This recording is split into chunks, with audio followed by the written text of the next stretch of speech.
Hermanos, muy buenos días. Caray, se oye mi voz como de locutor.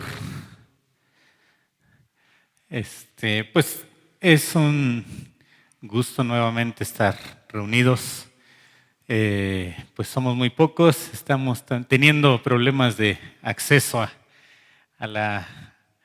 al edificio, al templo, pero pues que Dios ayude a los hermanos que han de llegar, apresure sus pasos, como a veces en los memes ahorita comienzan a caminar más rápido. Pues vamos a iniciar nuestro tiempo de estudio, pues un estudio bastante interesante. Creo que nos ha parecido a lo mejor un poco difícil en algunos aspectos por la profundidad de los temas bíblicos, y eso es bueno, también en cierta medida es bueno, porque la dificultad debe crear en nosotros pues el deseo de querer salir de esas dudas, de querer profundizar más en el conocimiento de Dios. Pero pues ese deseo pues debe ser canalizado de manera correcta también, porque hay mucha enseñanza en nuestro entorno, mucho más en internet, pues que mucha de ella no es adecuada. Entonces debemos pedir a Dios ese discernimiento y esa capacidad de poder encontrar pues la correcta enseñanza de su palabra. Vamos a orar. Antes que nada, vamos a orar, vamos a pedir a Dios que nos guíe, nos ayude, nos dirija. Señor, te damos muchas gracias en esta mañana. Gracias nuevamente por estar reunidos, aun cuando somos pocos. Sin duda nuestros hermanos tienen la intención de estar aquí juntos. Pedimos que les traigas con bien, que tú pongas los medios necesarios para que puedan estar aquí nuestros hermanos, todos juntos, todos reunidos.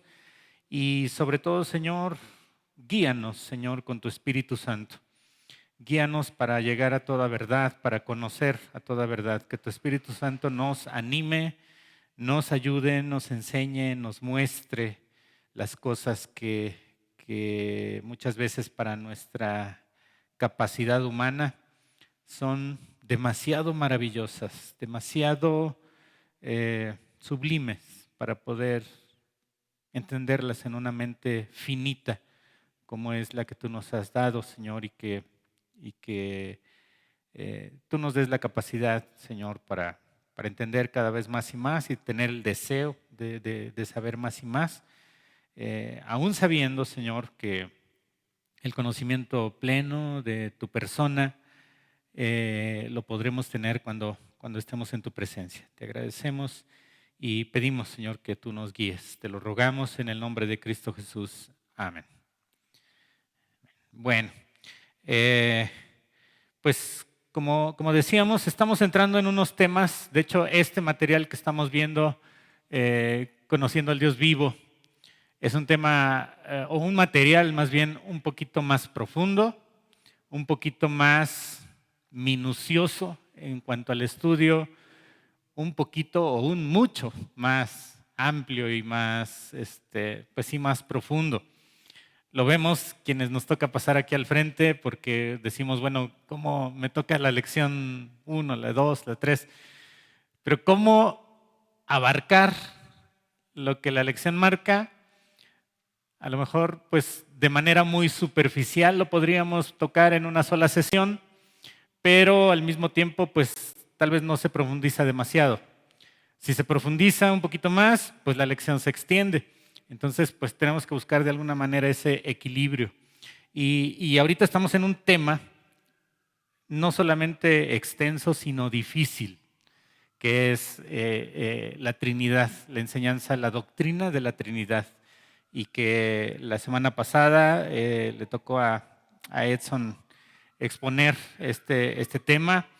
Y no porque Edson no tenga la capacidad de hacerlo, sin duda que él hizo su máximo esfuerzo, pero aún así, aún teólogos muy experimentados necesitan bastantes herramientas, bastante tiempo para explicar una doctrina tan sublime y tan grande. Esta doctrina de la Trinidad se ha catalogado como un misterio. A diferencia de un enigma, la diferencia entre misterio y enigma, bueno, al ratito vamos a poner un video para también tener un entendimiento acerca de eso. Pero un enigma, pues es algo que no se puede, que tiene una barrera. De aquí no pasas, de aquí no sabes más, de aquí pues ya, no hay más. Pero un misterio es algo parecido al mar. Un misterio es algo parecido al mar, te puedes sumergir 1 metro, 2 metros y ves unas cosas, 3 metros y ves otras cosas, algunos tipos de peces, algunas plantas tal vez, marinas o no sé. Te sumerges otros 10 metros y ves otras cosas, ya pierdes un poquito de contacto con la luz de la superficie. Y el mar, en el mar te puedes sumergir, pues la cantidad de metros que tú quieras y poder, dependiendo también de tu resistencia física y todo eso, pues poder explorar lo que hay ahí abajo. Pues es algo parecido el pensar en un misterio como lo es la Trinidad de Dios. Aún así, el Señor nos ha revelado lo que Él quiere que sepamos. Las cosas que Dios nos ha revelado en la palabra de Dios, esas son las que quiere que sepamos. Si algo Dios no quiere que sepamos o simplemente no somos capaces de saber, pues simplemente Dios las guarda y no nos las revela tal vez para nuestra vida humana, sino para cuando ya estemos en su presencia. Nos revelará todas las cosas, nos dará un entendimiento nuevo, nos dará un entendimiento ya sin el bloqueo, por decirlo así, sin el bloqueo que tenemos por el efecto del pecado en nuestras vidas, en nuestras mentes, en nuestro corazón. Nuestra mente está limitada precisamente por el tema del pecado. El tema del pecado es el que limitó nuestra capacidad de entender, o la capacidad humana de entender muchas cosas.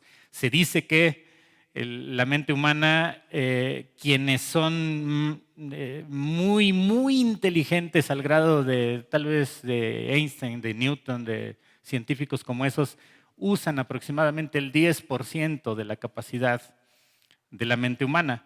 ¿El otro 90% qué? Simplemente fue deteriorado por el pecado. No lo dice la ciencia, pero lo entendemos de esa manera. Fue bloqueado por el pecado, porque imagínense usar todo ese 100% de inteligencia o de capacidad mental, pero con una naturaleza pecaminosa, qué desastre habría, ¿no? Entonces, gracias a Dios porque limitó esa capacidad, pero bueno, tenemos entonces esa limitante para entender muchas cosas acerca de Dios. Y una de ellas es eso precisamente, el entendimiento de la Trinidad. ¿Cómo es que Dios es un Dios, un solo Dios, pero que subsiste en 3 personas? Entonces, ¿alguien tiene dudas respecto a ese tema de la Trinidad? Yo soy el primero, ¿sí? Entonces, más tarde quiero que lleguen la mayoría de hermanos para poner un video acerca de una especie de resumen acerca de la Trinidad, y que no es el resumen definitivo, el resumen que nos va a aclarar nuestras dudas, no lo es, sino es simplemente ampliar un poquito. Si tenemos un conocimiento a lo mejor de la Trinidad de 1 metro, pues vamos a avanzar 1 centímetro más. Entonces, tal vez sirva de ello. Hoy nos toca, como parte del estudio de la Trinidad y derivado del estudio de la Trinidad, la lección 4 habla de la deidad del Hijo y del Espíritu. Y esta lección precisamente, pues al estarla estudiando, creí necesario que hoy únicamente podamos ver la parte de la deidad del Hijo. Entonces esta lección 4 vamos a dividir en dos y vamos a ver únicamente la deidad del Hijo, en este caso de Cristo. ¿Qué significa la palabra deidad? ¿Alguien sabe? ¿Alguien tiene la idea de qué significa la palabra deidad? Divino, divinidad, ajá. El atributo que tiene Cristo, que tiene Dios el Padre, que tiene Dios el Hijo y Dios el Espíritu Santo, que tienen cada uno de esas tres personas de ser Dios, un solo Dios. Entonces, la palabra deidad viene del latín deitas, la cual denota divinidad o el estado de ser Dios. Entonces, cuando se habla de la deidad de Cristo, estamos diciendo, reconociendo que que Cristo es Dios, una de las personas de la Trinidad.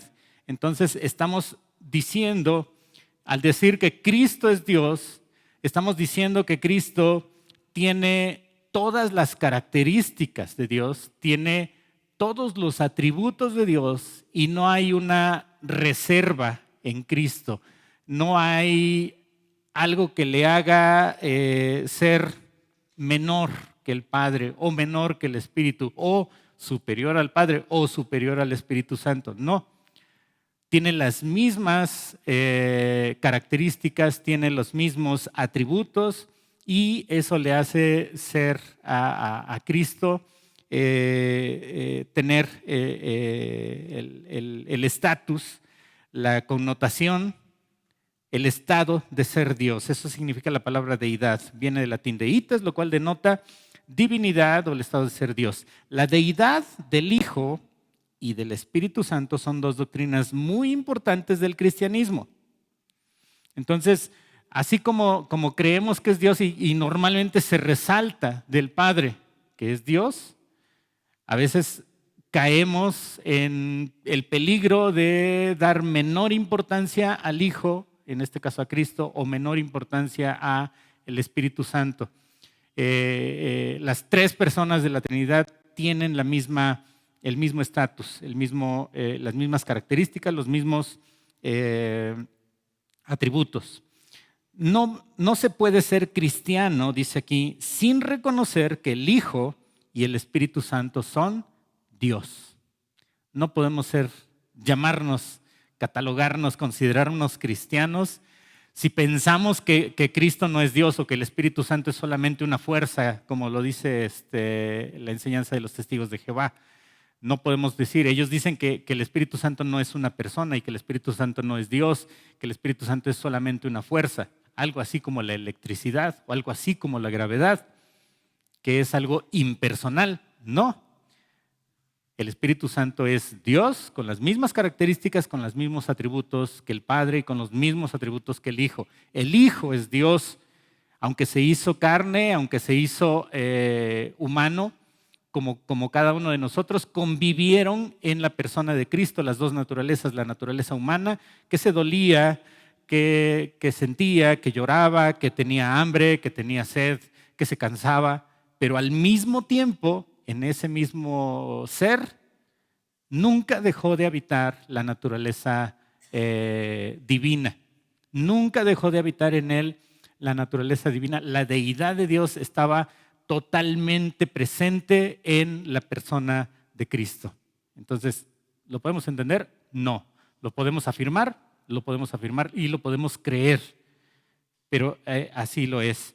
Entonces, no se puede ser cristiano sin reconocer que el Hijo y el Espíritu Santo son Dios, la segunda y la tercera persona de la Trinidad, respectivamente.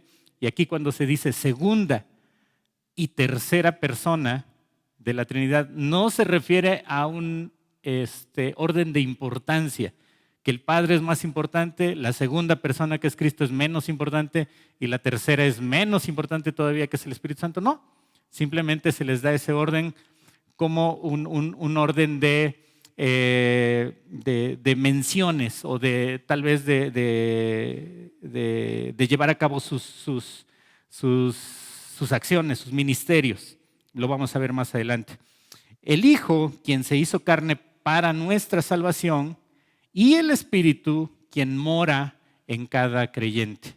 Entonces, las tres personas están presentes en la vida del cristiano. Las tres personas de la Trinidad están presentes en la obra de salvación. Si alguna de ellas hubiera faltado, la obra de salvación no sería llevada, no se podría haber llevado a cabo, no se podría consumar, no podremos considerar una obra completa si no estuviera el Padre. Si solamente Cristo hubiera ido a la cruz y en eso consiste nuestra salvación, y el Padre no participó en nada, el Espíritu Santo no participa en nada, no. Si solamente es el Espíritu Santo el que hace todas las cosas, nos convence de pecado y todo eso, pero sin la obra de Cristo no sería posible la salvación. Entonces son las tres personas son necesarias para entender cómo se lleva a cabo el proceso, la obra de salvación. El Hijo se hizo carne para nuestra salvación, el Espíritu Santo mora en el creyente. La verdad de la deidad del Padre es claramente cuestionada. Incluso muchos de las sectas que niegan la deidad del Hijo y del Espíritu afirman que el Padre es Dios. Entonces, hay sectas, hay creencias, malas enseñanzas, herejías que enseñan a veces, por ejemplo, la divinidad de Dios, pero descreditan la divinidad del Hijo o la divinidad del Espíritu Santo. 1 Corintios 8:6 dice así: para nosotros, sin embargo, solo hay un Dios, el Padre, del cual proceden todas las cosas, y nosotros somos para Él, y un Señor Jesucristo, por medio del cual son todas las cosas, y nosotros por medio de Él. Entonces, aquí el apóstol Pablo está enfatizando y poniendo en el mismo nivel la persona de Cristo a la persona del Padre. Por eso no tenemos la necesidad de considerar muchos textos que afirman su deidad. Por otro lado, la deidad del Hijo, hablando de la deidad del Padre, pues está totalmente entendido y tal vez lo damos mucho por sentado. Entonces, tal vez no es necesario profundizar tanto en todos los textos que hablan de la deidad del Padre, pero sí en la deidad del Hijo es necesario porque precisamente ahí se dan muchas de las herejías, muchas de las falsas enseñanzas se dan cuando se enseña o cuando se considera la deidad del Hijo y muchas veces se cuestiona la deidad del Hijo de Dios, la deidad de Cristo, considerándolo tal vez un Dios menor, un Dios de menor categoría, con menor importancia, tal vez con menor poder. Entonces, es por eso necesario que tenemos que considerar muchos textos que afirman la deidad del Hijo. Por otro lado, la deidad del Hijo y del Espíritu han estado en constante ataque durante casi 2000 años de historia cristiana. Prácticamente desde que existe el cristianismo, siempre ha sido atacado la deidad, la enseñanza de la deidad del Hijo y la del Espíritu Santo. Por lo tanto, es absolutamente esencial que todo verdadero seguidor de Cristo aprenda por las Escrituras que tanto el Hijo como el Espíritu son plenamente divinos en el más estricto sentido del término. Y esa palabra, plenamente divinos, quiere decir eso, completamente divinos. No hay ninguna diferencia en atributos, no hay ninguna diferencia o rangos diferentes entre Dios el Padre, Dios el Hijo, que es Jesucristo, y Dios el Espíritu Santo. Entonces pasamos a la parte que dice, el Hijo es Dios. El Hijo es Dios, uno de los textos más importantes y que resaltan más para hablar acerca de la divinidad del Hijo de Dios, de la divinidad de Cristo, es Juan 1:1. ¿Alguien lo sabe de memoria? Juan 1:1, en el principio era el Verbo, y el Verbo era con Dios, y el Verbo era Dios. Este es uno de los textos principales para que enseñan la palabra de Dios, que enseñan la divinidad del Señor Jesucristo y del Hijo de Dios. Este es uno de los textos más importantes en la Escritura acerca de la deidad del Hijo de Dios. Lee el texto cuidadosamente y luego completa el siguiente ejercicio. Está muy fácil ahí el poner la respuesta en el principio. Esta es una referencia al principio de la creación y nos traslada ahí ¿A qué otro texto? Génesis 1:1, que también lo sabemos de memoria. ¿Cómo comienza Génesis 1:1? ¿Cómo dice? En el principio, lo mismo. En el principio creó Dios los cielos y la tierra. Entonces, cuando encontramos esa misma frase en Juan 1:1, en el principio, y lo encontramos en Génesis 1:1, en el principio, pues se está refiriendo a lo mismo. Se está refiriendo a que en el principio de la existencia. Ahora, ¿por qué? ¿Cuándo fue ese principio? ¿Cuándo inició la existencia del universo, de lo que nosotros podemos considerar? ¿Cuándo fue? ¿Hay manera de medirlo? No hay manera. ¿Por qué entonces habla de un principio? ¿Por qué creen que habla de un principio? Porque la Escritura tiene que ponerse en términos humanos, en términos que nosotros podamos entender. Nosotros como seres humanos estamos limitados por tiempo y espacio, entonces la manera en que nosotros lo podemos entender es cuando nos hablan en esos términos, en términos de tiempo y de espacio. Entonces, por eso es necesario que se hable de esa manera. En el principio, aunque en realidad en la mente de Dios el principio ha sido eterno. No hubo un principio para atrás, hacia atrás, no hubo un principio, Dios no fue creado, Dios no comenzó a existir en un momento del tiempo, en un lugar del universo, Dios no comenzó a existir, Dios siempre ha existido. Siempre ha existido. ¿Cómo puede ser? Yo no lo sé y no lo puedo explicar, pero lo podemos creer. En el principio era, y esa palabra era es un verbo, el verbo ser o estar, y está en una forma donde nos indica una acción que se lleva a cabo continuamente. No es una acción que comienza en un punto de la historia. A veces, si es eso, por ejemplo, dijera, en el principio comenzó a ser el verbo, comenzó a existir el verbo, comenzó a existir Dios. Y no es así. En el principio era. ¿Desde cuándo? No lo sé. Desde siempre. Ya era. Si te vas 1000 años atrás, ya era. Si te vas 10,000 años atrás, ya era.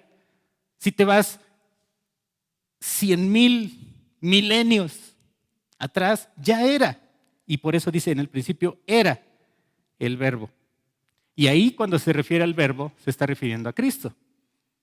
No se está refiriendo al Padre. Entonces, Cristo, aunque es la segunda persona de la Trinidad, así se le conoce en términos bíblicos, la segunda persona de la Trinidad, sin embargo, no es que por ser la segunda persona es porque en algún momento fue creado y en algún momento comenzó a existir y en algún momento. Dice, en el principio ya era. ¿Desde cuándo? Yo no lo sé, pero ya era. Era el verbo. Y el verbo, ¿qué dice? Era con Dios. Esa palabra con es la palabra griega pros, que significa que estaba cara a cara. Cuando pensamos en esa palabra, pros, delante de Dios, cara a cara, nos da la idea de que al estar cara a cara con Dios, nos da la idea de igualdad. Nos da la idea de que tenían los mismos atributos, siempre los han tenido, los mismos atributos, siempre han tenido las mismas características, siempre, por decirlo en términos coloquiales, siempre se han hablado al tú por tú. ¿Por qué? Porque son la misma naturaleza y son la misma de los mismos atributos divinos. Dice, en el principio era el verbo era con Dios, o sea, estaba cara a cara con Dios, y el verbo, ¿qué dice? Era Dios. El verbo, que se refiere al Hijo, a Cristo, era Dios. Tenía todas las características, todos los atributos de Dios. Era, otra vez la palabra era, ¿desde cuándo? Desde siempre, desde siempre. Y decía, pues tal vez se tiene que usar en esos términos. ¿Por qué? Porque nosotros lo podemos entender, o más bien siempre tenemos la tendencia a entender las cosas en dos dimensiones, en las dimensiones del tiempo y del espacio. Entonces, más allá de eso, pues nuestra mente no alcanza a entender. ¿Desde cuándo era? Siempre. Inciso B. Era el verbo, traducido de la palabra griega logos. En la filosofía griega se refería a una fuerza impersonal o razón que daba unidad y orden al universo. Entonces, aquí hablando de la filosofía griega, cuando hablamos de filosofía griega es totalmente algo distinto al tema teológico, al tema religioso, pero los griegos en su filosofía sabían que había una fuerza impersonal, una razón que daba unidad y orden al universo. Aún sin referirlo a Dios, ellos sabían que había algo por ahí, y lo llamaban el Logos. Entonces, por eso cuando Juan escribe, inspirado por el Espíritu Santo, se refiere a Logos. Lo que ustedes piensan que está ahí y no saben qué es el Logos, el Verbo, Cristo. En el principio era ese Logos, ese Verbo. El Verbo era con Dios y el Verbo era Dios. Dice, Él creó todas las cosas por medio del Verbo. Génesis 1, 3 y también Génesis 1, 9. A ver si lo podemos tener. Y dijo Dios, sea la luz, y fue la luz. Y versículo 9, dijo también Dios, júntense las aguas que están debajo de los cielos en el lugar y descúbrase lo seco, y fue así. Entonces, ahí nos habla de diferentes aspectos de la creación y que en todo ese proceso de la creación, Cristo ya estaba presente ahí. Cristo no comenzó a existir cuando nació de la Virgen María. Cristo no comenzó a existir ni siquiera cuando fue anunciado por el ángel Gabriel a la Virgen María. Cristo ya estaba presente desde la eternidad pasada y desde el inicio de los tiempos ya era y estaba participando activamente en la creación. Por eso dice que todas las cosas fueron creadas por medio del Verbo y se revela a sí mismo a los hombres, dice, por medio del Verbo. Juan no identifica el Verbo hasta el versículo 14. Ahí mismo regresamos a Juan. Juan 1, versículo 14.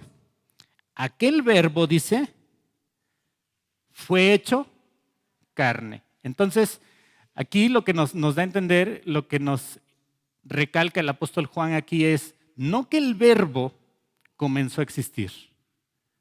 El Verbo, ¿desde cuándo estaba? Desde siempre. ¿Qué es lo que aquí comienza? Aquí Juan está relatando el principio de algo. ¿El principio de que qué? De que el Verbo fue hecho carne. Eso sí tuvo un principio en la historia. El hecho de que Cristo se hiciera carne, el hecho de que el Verbo tomara forma humana, ahí sí podemos decir que tuvo un principio y que tuvo un punto en la historia donde sucedió esa encarnación. La encarnación sí tuvo un principio. La existencia del Verbo es eterna junto con Dios, no tiene tiempo, no tiene principio, no tendrá final, pero la encarnación sí tuvo un principio. Dice, y aquel Verbo fue hecho carne. Aquí ya no dice era carne. Era, dijimos hace rato, que es el verbo ser o estar en un tiempo indefinido, un tiempo eterno. Aquí sí, dice fue hecho carne, o sea, comenzó a existir en carne. Aquel Verbo fue hecho carne, ¿qué pasó? Y habitó entre nosotros, ¿y qué más? Y vimos su gloria. ¿Gloria de qué magnitud? Como la del unigénito del Padre. ¿Y qué más dice? Lleno de gracia y de verdad. La palabra lleno es la palabra griega plero, que significa algo lleno hasta el tope. Lleno en dos sentidos. Nosotros podemos pensar en un vaso de agua, que me hace falta un poquito. Podemos pensar en un vaso de agua que está lleno. Podemos llenarlo de agua. ¿Sí?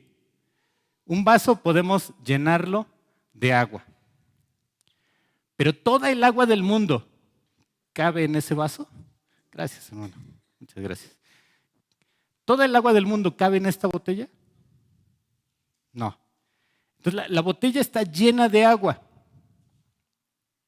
pero no está llena de toda el agua del mundo.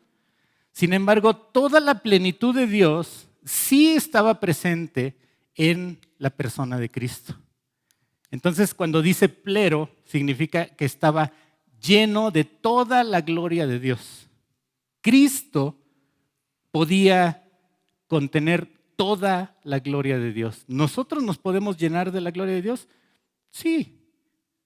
Nosotros hagan de cuenta que somos el vaso, la gloria de Dios es todo el agua del mar y sí nos podemos llenar de la gloria de Dios, de la presencia del Espíritu, ser llenos del Espíritu Santo, pero no podemos tener toda la capacidad de contener la totalidad de la gloria de Dios ni de la presencia del Espíritu en nuestras vidas. No sé si me doy a entender. Entonces, dice de Cristo, fue hecho carne, habitó entre nosotros, vimos su gloria como del unigénito del Padre, lleno. O sea, toda la gracia, toda la gloria, toda la verdad podía habitar plenamente en Cristo, a diferencia de otros seres humanos. Cristo, siendo humano, podía habitar en él toda la gracia, toda la gloria de Dios. Entonces, bueno, aquí dice, Juan no identifica el verbo hasta el versículo 14, allí vemos que el verbo es el Hijo, quien se hizo carne y habitó entre nosotros.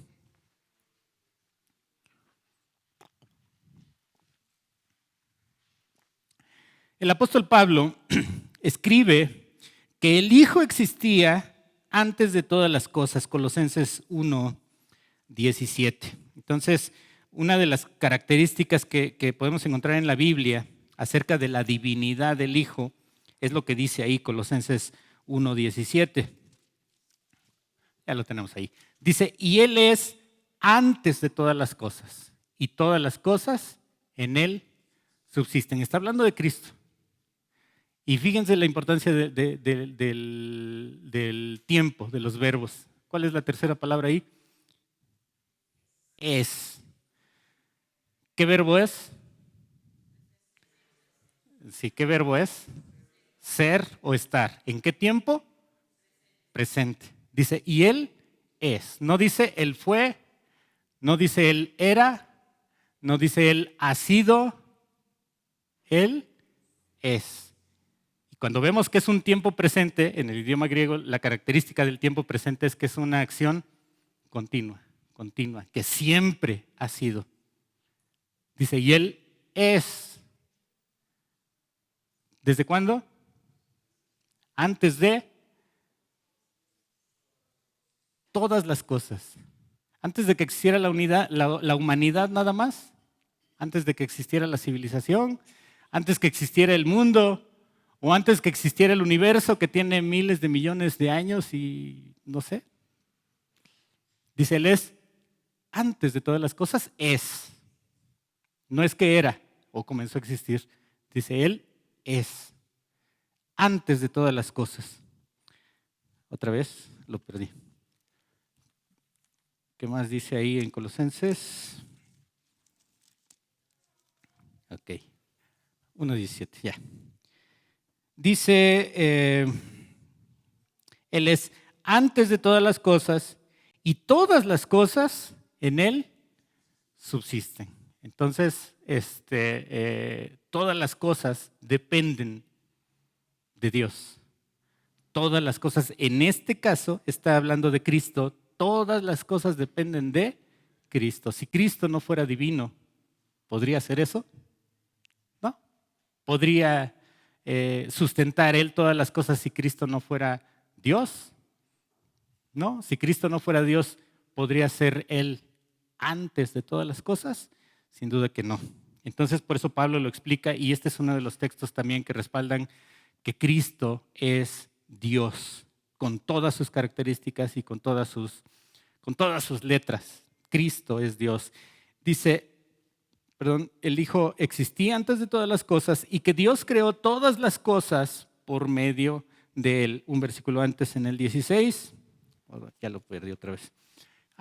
Porque en Él fueron creadas, dice, todas las cosas, las que hay en los cielos, las que hay en la tierra, visibles e invisibles, tronos, dominios, principados, potestades, todo, dice, fue creado por medio de Él y para Él.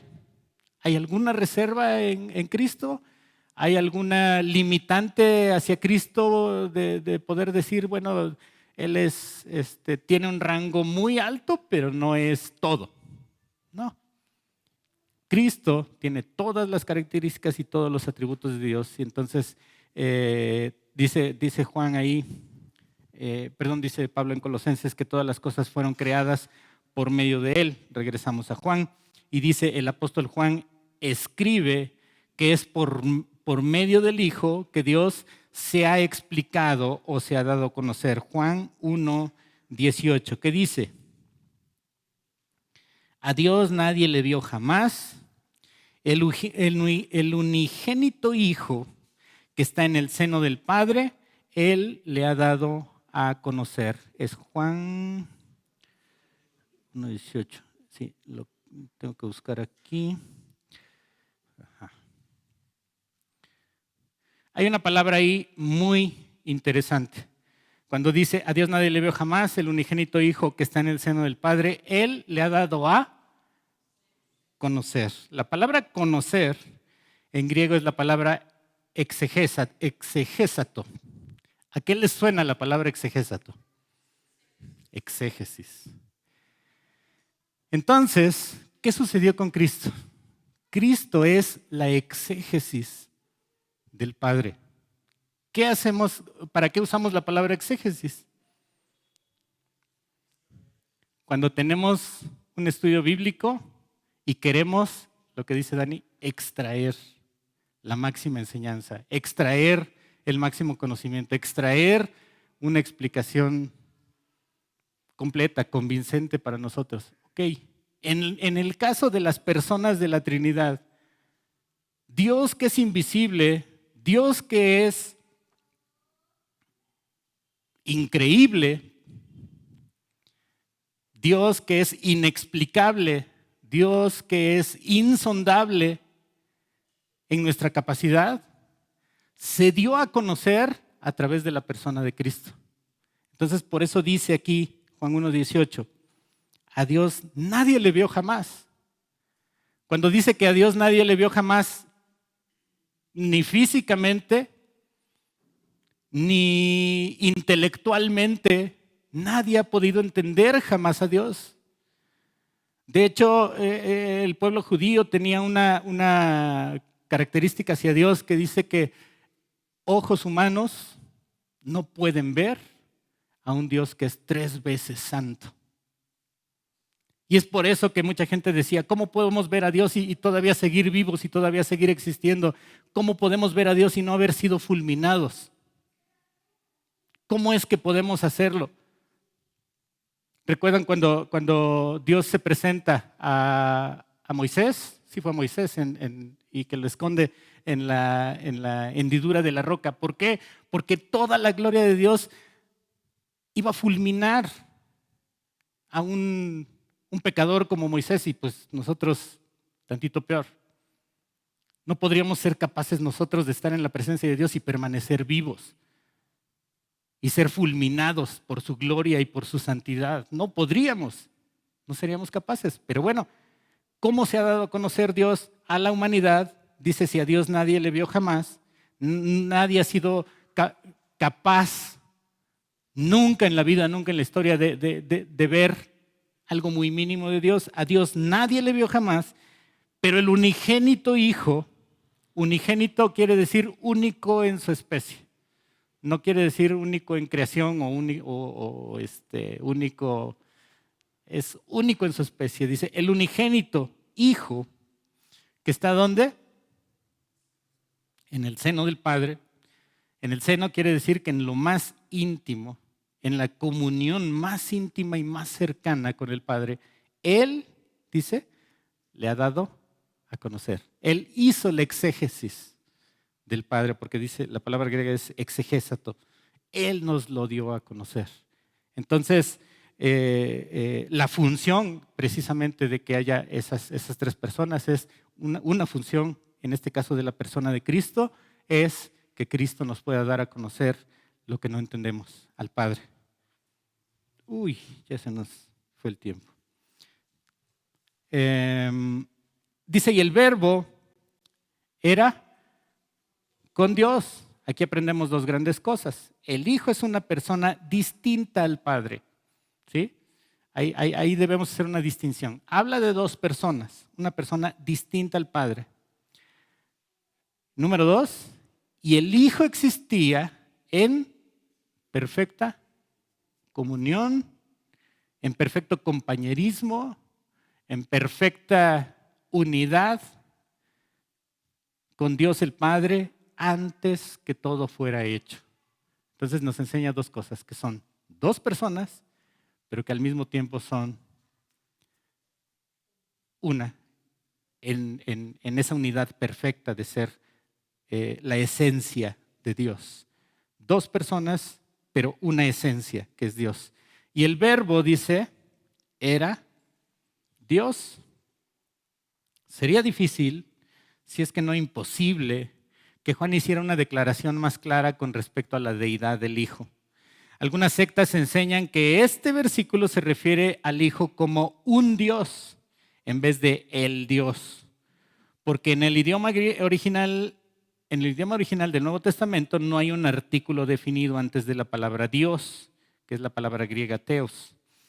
Su argumento es refutado por dos razones. En primer lugar, en Juan 1:6, Juan 1:12, Juan 1:13 y Juan 1:18, la palabra griega theos, que es Dios, se usa sin un artículo definido y aún así claramente se refiere a Dios.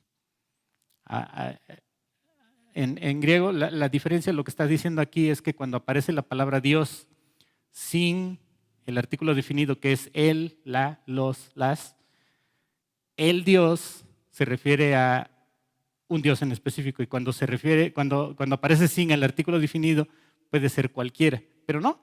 En todos estos versículos se habla de Dios sin el artículo definido y claramente se usa para referirse a Dios. Es usada sin artículo definido y aún así claramente se refiere a Dios.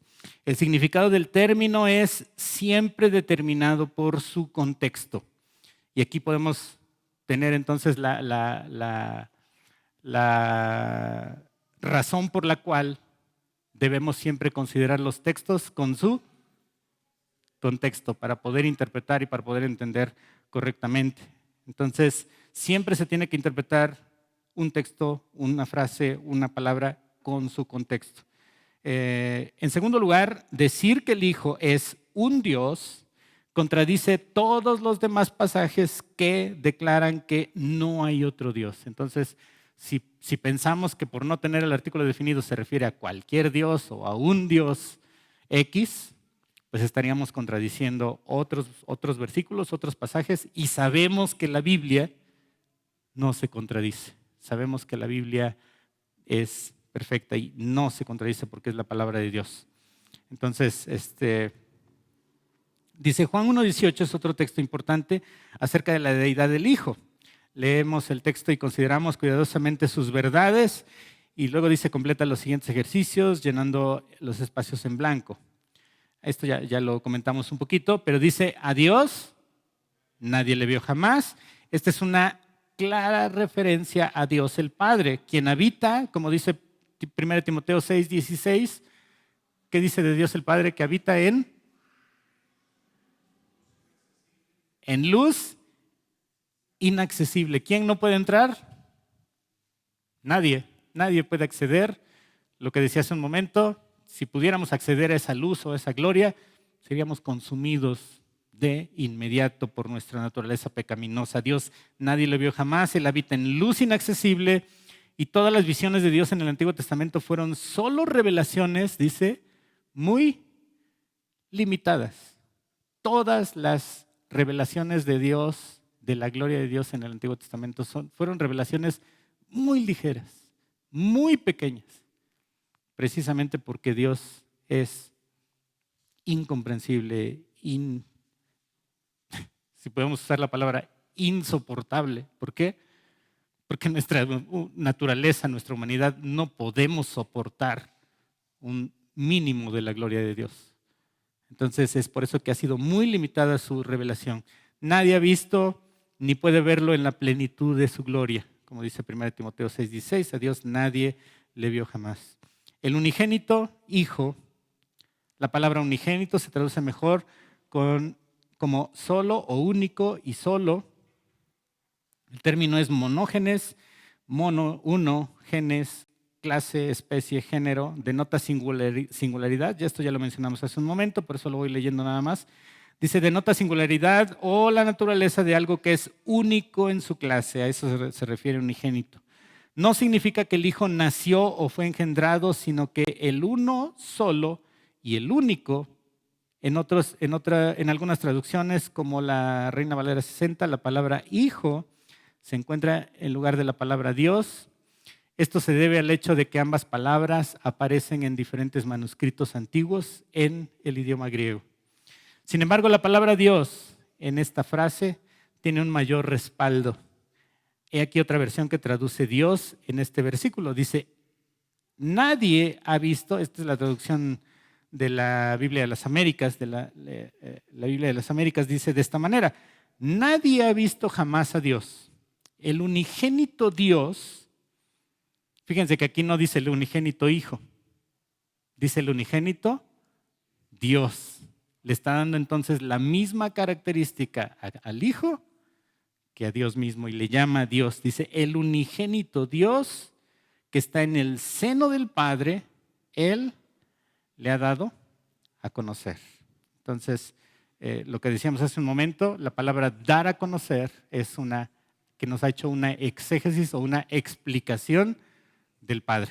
Y es una manera en que Dios nos muestra su gloria a través del Hijo, pero no porque Cristo sea solamente un ejemplo, solamente una representación o un efecto del Hijo. O sea, es que el problema, sí, está muy bien usar las analogías o los ejemplos, pero un problema es que cualquier ejemplo, cualquiera, lo decía Edson la semana pasada, el ejemplo del huevo, el ejemplo del agua, cualquiera de ellos nos crean diferentes problemas de interpretación y se quedan cortos. Cualquier ejemplo se queda corto en explicarnos lo que es estas cosas.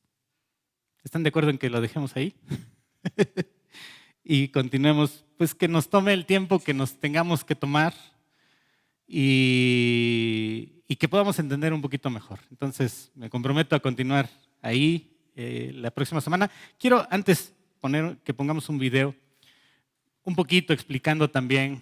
Es cortito, hay videos bastante largos que estuve viendo en la semana, pero quise escoger y nos dé un poquito más una idea de lo que hemos empezado a ver desde la semana pasada y el estudio de hoy. Adelante, Emanuel, por favor. Radio Eternidad, impactando el presente con un mensaje eterno. Hoy más que nunca necesitamos la capacidad de un pensamiento crítico y exhaustivo, basado en la palabra de Dios que es inspirada, infalible y sin error. No podemos vivir correctamente sin una cosmovisión correcta. Pensemos bíblicamente, el podcast con el pastor Sugel Michelén. ¿Qué es la Trinidad? ¿Hay alguna analogía que nos ayude a entender esta doctrina?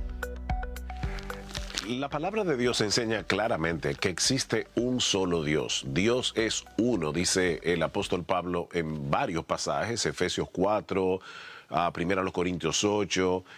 Pero al mismo tiempo, la Biblia también enseña que hay tres personas distintas, el Padre, el Hijo y el Espíritu Santo, que subsisten en la esencia divina de la Trinidad.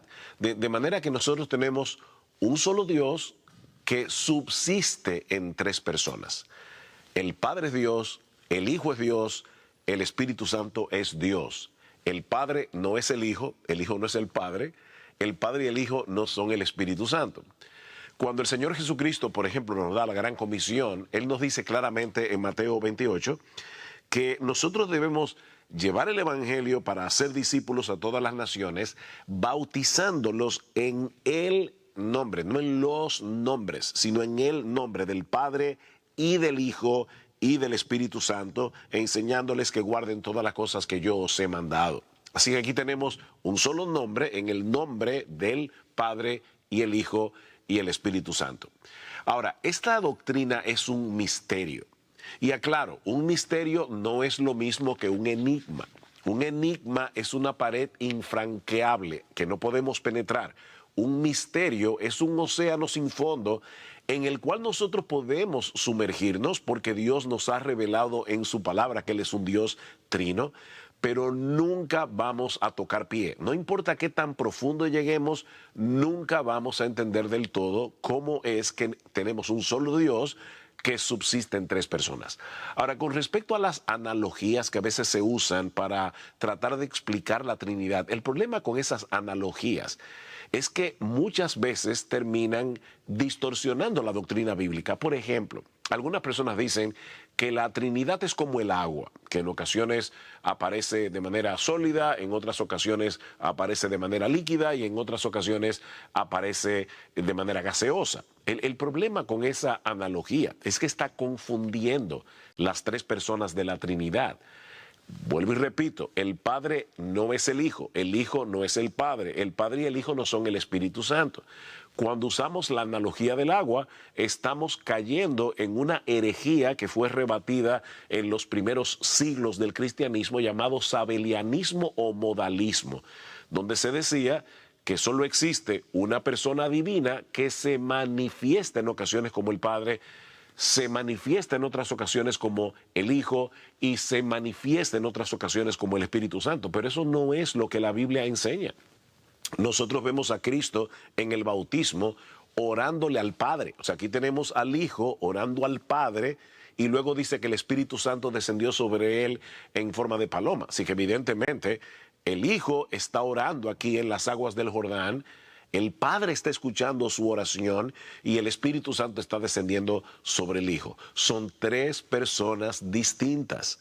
El Padre se distingue por su paternidad, el Hijo por su filiación y el Espíritu Santo por ser expirado, es decir, por ser enviado por el Padre y por el Hijo. Las tres personas tienen la misma dignidad, el mismo valor, el mismo poder.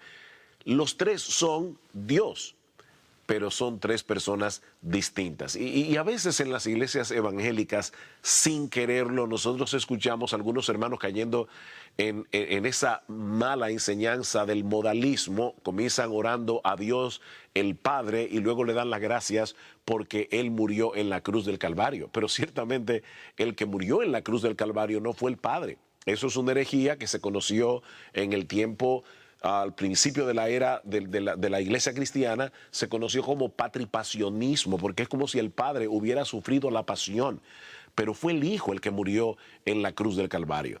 Así que la Trinidad es un misterio, pero es un misterio que ha sido revelado y toda nuestra fe, toda nuestra adoración es una adoración trina. Nosotros adoramos a Dios el Padre, adoramos a Dios el Hijo, adoramos a Dios el Espíritu Santo. Es un misterio, no es un enigma, pero debemos ser cuidadosos al tratar con esta doctrina de no traspasar los linderos de la palabra de Dios. Ser bíblico es hablar donde la Biblia habla y es callar donde la Biblia calla.